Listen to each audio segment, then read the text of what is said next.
Hi all, welcome back to another episode of Campton Racing TV. It was great to get a winner last week at Ipswich, Rolling Rock. She broke her maiden, and after her run on Magic Millions Day, she was going to do that. Yeah, oh, she was as easy as you just thought she was going to do that. Yeah, she's a tough little horse. She's done a big job since coming to our team. I thought her run first up was tremendous, considering she only had the one trial going into it. She was caught wide, had to make a long sustained run and finish into sixth behind some pretty smart horses. Dropped back in grade and went to a maiden at Ipswich. She had the form on the board. She's tough. She's a good horse. She'll end up winning more races. I like her. She's going to run over further as well. It was great to get a win for the Henderson lads again and their family and friends. They've been great supporters of ours. They've got a very nice other horse with us that's won a race and should be heading around to the races soon. So I enjoy getting a winner for them. They're great people, and she's a nice horse. She goes for a break now, a well-deserved break, and she'll come back bigger and stronger. And this week we do have a quiet week runners-wise. Today we've got Deep Blast going around at Ballina.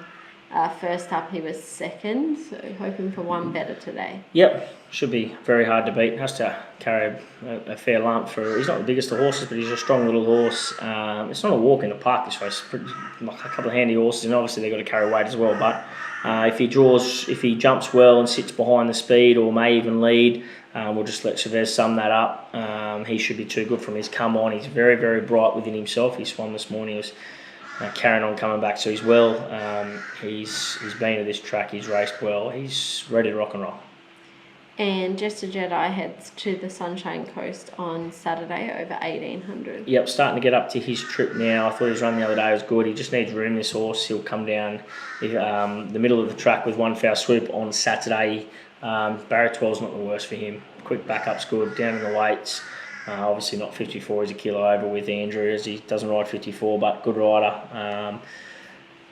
Last start, probably didn't look like the best of runs to paper, but he's sort of just Jimmy couldn't get going at the right time when he needs to. He's just a big bowling horse. He'll be better again once he gets to the 2022 and beyond.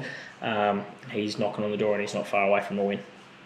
And on Monday in the Blink, may go to Warwick. Obviously the barriers aren't out yet for that though. Yeah, it's only a small field, so barriers probably won't really worry there. It'll just be if the rain. So I've just got to wait to see how the weather's doing, as we're meant to get a lot of rain over the next few days. She's going well. She's got the blinkers on. She's up in trip. I think she'll run a much improved race on Monday. On Tuesday we headed to Deagon with some horses to trial. Obviously a few, as you mentioned earlier, Freeland was great, and a couple of 2-year-olds having their first official trial.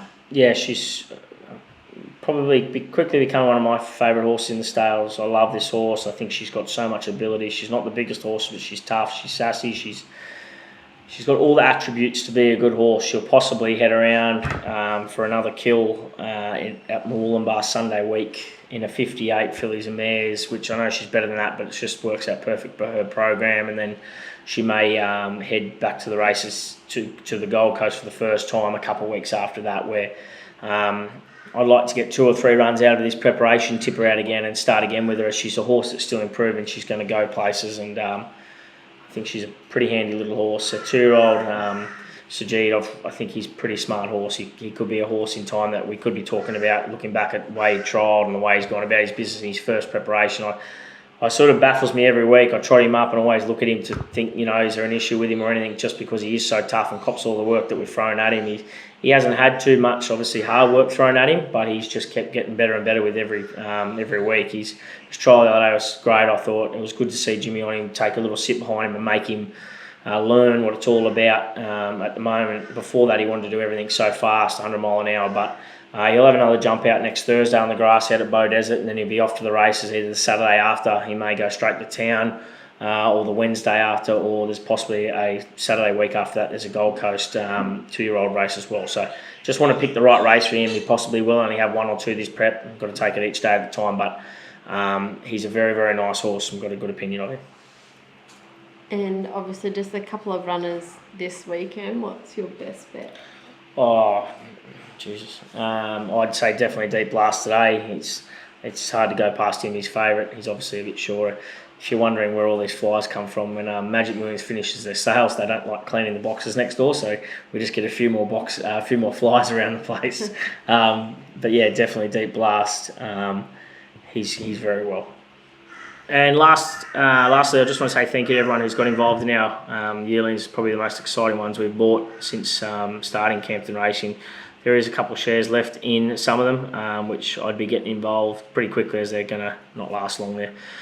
There's some very nice horses there, and I think in a couple of years' time we'll be looking back at this sale, and lucky that we did purchase these horses, especially the Spirit of Moonfield and Deep Horse Half Brother. They just look classy animals.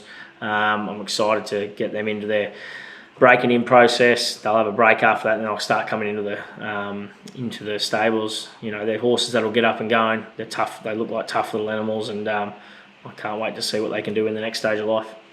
Thanks so much for watching, and good luck over the weekend.